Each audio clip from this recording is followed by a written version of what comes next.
Hali gani mwanafamilia wa channel tupendwa hii hapa ya Kileo Media. Kama ndo mara kwa kwanza basi nikusihi usisahau kusubscribe, kulike, kushare pamoja na kucomment bwana. Esma andika ujumbe mzito kwa bibie Zuchu na kisha akasema kwamba Zuchu ni moja kati ya mwanamke ambaye anatamani kuweza kuona akifika mbali zaidi katika maisha yake, kwa sababu amekuwa mtu ambaye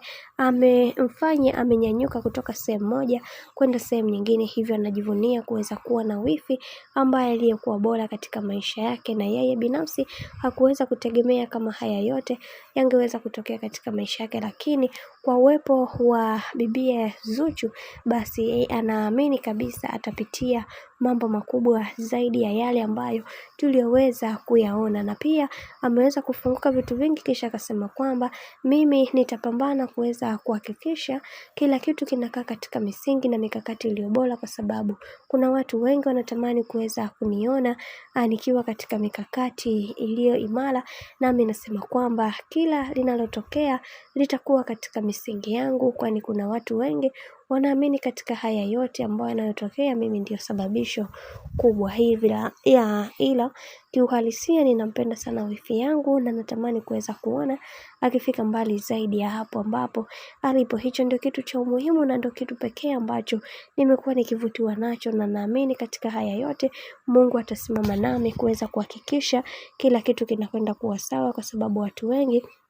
wanaamini katika haya ninayoyapitia Mungu atasimama na kila mmoja wetu na kila kitu kitakwenda kuwa sawa. Ninaamini katika hilo, na Mungu aendelee kunipigania ili niweze kufikia malengo ambayo niliyoweza kujiwekea katika maisha yangu yote. Lakini tumeweza kuona baadhi ya mashabiki waliweza kudondosha komenti zao, na kisha akasema kwamba kwa hiki kinachotokea kwa kipindi hiki yatupaswa kuweza kuhakikisha tunamwekea ulinzi mkali binti huyu, kwa sababu kuna mambo mengi ambayo yanatokea na yeye mwenyewe anashindwa kuweza kuelewa ni namna gani ambavyo atakavyoweza kusolve, ila kwa uwezo wa Mwenyezi Mungu tunaamini haya yote yatakuwa katika misingi na mikakati iliyo bora. Mungu atampambania na kila kitu kitakwenda kuwa sawa, kwa sababu kila mtu anatamani kuweza kuona akipiga hatua katika maisha yake. Mungu Baba saidia huyu binti.